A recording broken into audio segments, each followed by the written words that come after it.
다 같이 열왕기하 6장 24절에서 7장 2절까지 함께 읽겠습니다. 이후에 아람 왕 베나닷이 그의 온 군대를 모아 올라와서 사마리아를 에워싸니 아람 사람이 사마리아를 에워싸므로 성중이 크게 줄여서 나귀머리 하나에 은 80세겔이요 비둘기똥 4분의 1갑에 은 5세겔이라 하니 이스라엘 왕이 성 위로 지나갈 때에 한 여인이 외쳐 이르되 나의 주 왕이여 도우소서. 왕이 이르되 여호와께서 너를 돕지 아니하시면 내가 무엇으로 너를 도우랴? 타작마당으로 말미암아 하겠느냐? 포도주 틀로 말미암아 하겠느냐 하니라. 또 이르되 무슨 일이냐 하니 여인이 대답하되 이 여인이 내게 이르기를 내 아들을 내놓으라. 우리가 오늘 먹고 내일은 내 아들을 먹자 하매 우리가 드디어 내 아들을 삶아 먹었더니 이튿날에 내가 그 여인에게 이르되 내 아들을 내어놓으라. 우리가 먹으리라 하나 그가 그의 아들을 숨겼나이다 하는지라. 왕이 그 여인의 말을 듣고 자기 옷을 찢으니라. 그가 성 위로 지나갈 때에 백성이 본즉 그의 속살에 굵은 배를 입었더라. 왕이 이르되 사밧의 아들 엘리사의 머리가 오늘 그 몸에 붙어 있으면 하나님이 내게 벌 위에 벌을 내리실지로다 하니라. 그때 엘리사가 그의 집에 앉아 있고 장로들이 그와 함께 앉아 있는데 왕이 자기 처소에서 사람을 보냈더니 그 사자가 이르기 전에 엘리사가 장로들에게 이르되 너희는 이 살인한 자의 아들이 내 머리를 베려고 사람을 보내는 것을 보느냐? 너희는 보다가 사자가 오거든 문을 닫고 문 안에 들이지 말라. 그의 주인의 발소리가 그의 뒤에서 나지 아니하느냐 하고 무리와 말을 할 때 그 사자가 그에게 이르니라. 왕이 이르되 이 재앙이 여호와께로부터 나왔으니 어찌 더 여호와를 기다리리요? 엘리사가 이르되 여호와의 말씀을 들을지어다. 여호와께서 이르시되 내일 이맘때에 사마리아의 성문에서 고운 밀가루 한 스아를 한 세겔로 매매하고 보리 2스아를 한 세겔로 매매하리라 하셨느니라. 그때 왕이 그의 손에 의지하는 자 곧 한 장관이 하나님의 사람에게 대답하여 이르되 여호와께서 하늘에 창을 내신들 어찌 이런 일이 있으리요 하더라. 엘리사가 이르되 내가 내 눈으로 보리라. 그러나 그것을 먹지는 못하리라 하니라. 아멘. 오늘도 하나님의 은혜가 여러분의 삶에 가득하기를 바랍니다. 여러분들이 하는 모든 일들이 주님의 능력과 주님의 행하심을 온전히 경험하는 복된 일들이 되기를 주님의 이름으로 축복합니다.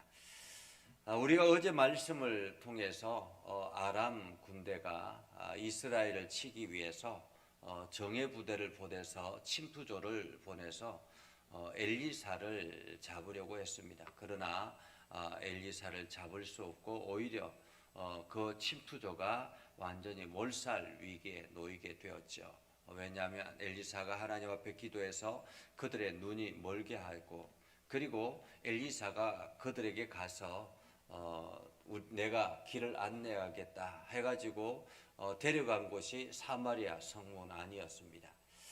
그렇게 사마리아 성문 안에 들어와서 완전히 포로들이 이제 잡혀서 죽을 위기에 처했지만은 엘리사가 그들에게 먹을 것을 주라고 하고 그리고는 다시 돌려보내라고 해서 더 이상 이제 아람 군대가 이스라엘을 넘보지 못하게 됐다라고 어제 성경에는 말씀을 했습니다.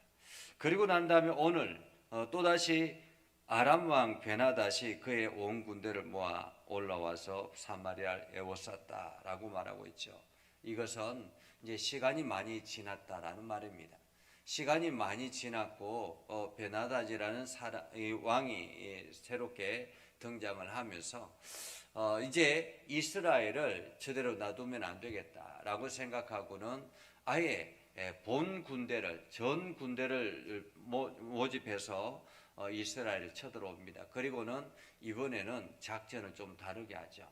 사마리아 성을 완전히 포위해 버립니다. 그러니까 사마리아 성이 아주 좋은 이게 요새임에도 불구하고 그 성 자체를 완전히 포위해서 아사 작전으로 가게 됐다라는 거죠.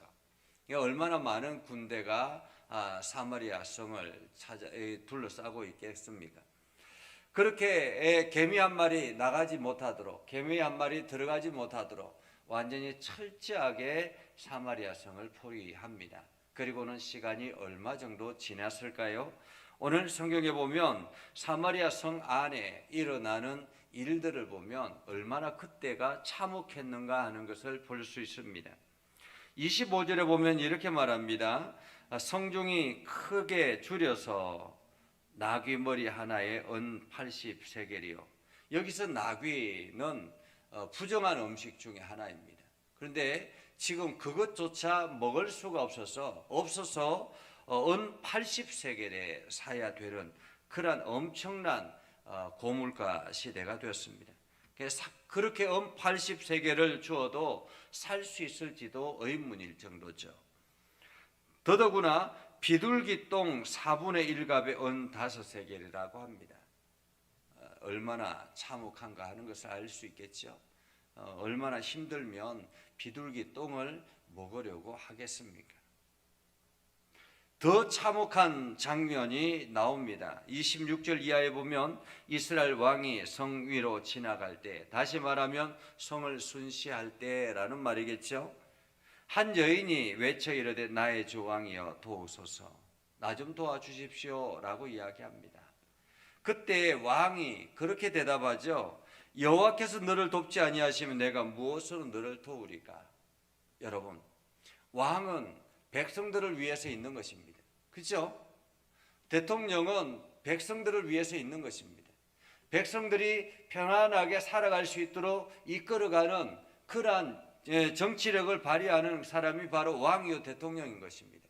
그런데 백성들이 지금 힘들고 어렵고 있는데 내가 어떻게 정책을 펼쳐야지 이런 고민이 아니라 하나님이 너를 도와주지 아니하면 내가 너에게 뭘 해줄까라고 그렇게 이야기하는 거죠. 한마디로 무책임한 왕, 무능한 왕의 모습을 볼 수 있습니다.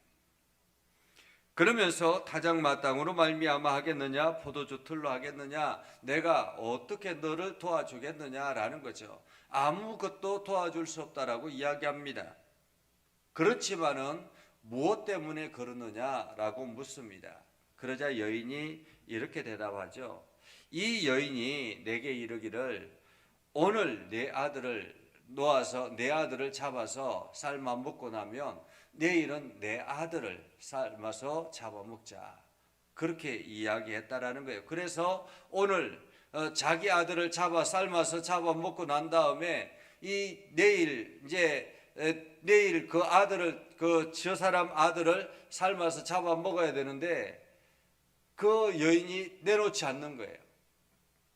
내 아들은 잡아먹고 난 다음에 저 사람 아들은 잡아먹지 않는다라는 것입니다. 얼마나 굶주리면 짐승도 하지 못하는 일들을 지금 하고 있다라는 거죠. 그만큼 참혹하다. 먹을 것이 그만큼 없다라는 말이기도 합니다. 왕이 그 이야기를 듣고는 옷을 찢습니다. 그리고는 백성들이 그 성을 돌아보는데 지나가는데 보니까 왕이 그 속살에 굵은 배를 입었다라는 거 합니다. 마치 굵은 배를 입었다라는 말은 자기 죄를 청했다라는 말이겠죠. 그죠? 자기의 죄를 청했다. 우리가 사극 같은 데 보면 죄를 청하면 삼배 옷을 입고 막 나가잖아요. 성 앞에 엎드려서 자기의 죄를 청하는 것처럼 이스라엘 백성들 하나님 앞에 죄를 청할 때에 굵은 베옷을 입고 그렇게 자기의 죄를 청하는 거거든요. 마치 이것을 보면 왕이 회개하는 것처럼 보입니다. 그런데 그 다음 장면을 보면 전혀 회개하는 장면이 아니에요. 31절에 보면 왕이 이르되 사밧의 아들 엘리사의 머리가 오늘 그 몸에 붙어 있으면 하나님이 내게 벌 위에 벌을 내리실지로다. 이것은 마치 엘리사 하나님의 선지자 엘리사가 우리에게 저주를 했기 때문에 일어나는 일이다라고 하면서 오늘 저 엘리사를 내가 죽이지 아니하면 내가 하나님으로부터 벌 위에 벌을 받겠다라고 이야기합니다. 이것을 보면 마치 자기가 신앙인인 것처럼 그렇게 보여집니다. 행동은 전혀 신앙인답게 행동하지 않습니다. 성경에 보면 이 여호람 왕은 이게 그 자기 아버지 아합 왕보다 더 악한 왕이라고 그렇게 칭하고 있습니다. 그럼에도 불구하고 마치 자기가 하나님을 믿고 있는 것처럼 그렇게 고백하는 모습을 보죠. 하나님이 내게 벌 위에 벌을 내리시리로다. 그러면서 하나님의 선지자에게 모든 책임을 돌리는 장면을 보죠. 우리가 인생에 어려움이 찾아오고 고난이 찾아오면 마치 이 모든 것이 하나님으로부터 주어진 것이다라고 생각하고는 오히려 목회자를 원망하고 그렇게 하는 그러한 장면을 연상하게 됐죠. 모든 것이 하나님의 선지자 엘리사에게 있다라고 이야기하는 그러한 왕의 모습을 봅니다. 그리고는 사람을 보내서 그 엘리사를 잡아오라라고 이야기하는 그러한 모습입니다. 그런데 이 모든 광경을 마치 카메라에 화면으로 보는 것처럼 엘리사가 알고 있다는 것이 더 기가 막힌 일이죠.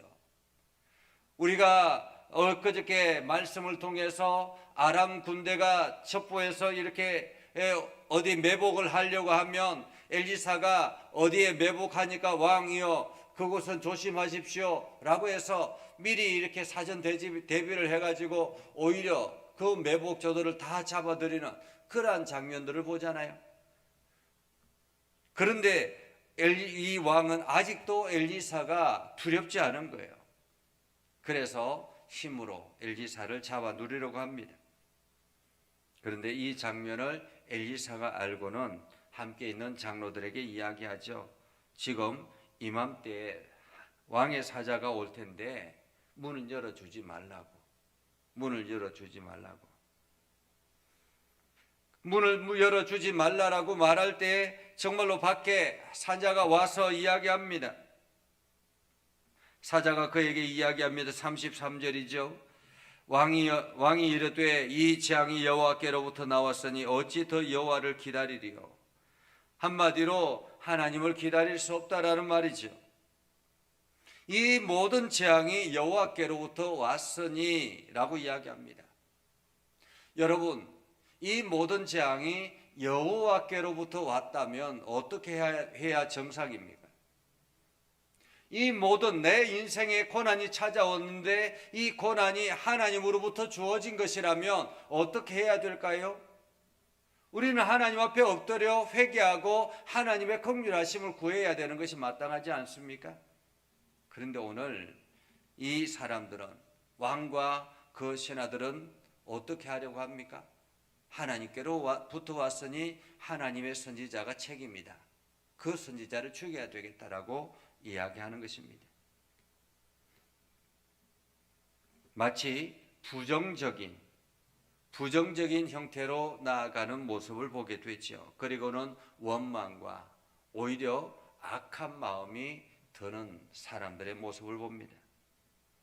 일반적으로는 이것이 모든 것이 하나님께로부터 왔으며 하나님 앞에 엎드려 회개하고 하나님의 긍휼하심을 구하는 것이 마땅하죠. 이것이 신앙인의 자세입니다. 그럼에도 불구하고 하나님은 참으로 긍휼하신 분이심을 우리는 다시 한 번 더 보게 됩니다.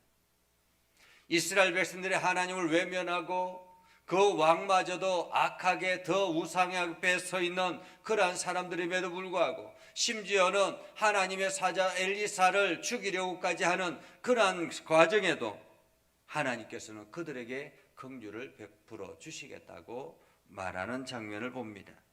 1절에 보면 엘리사가 이르되 여호와의 말씀을 들을지어다.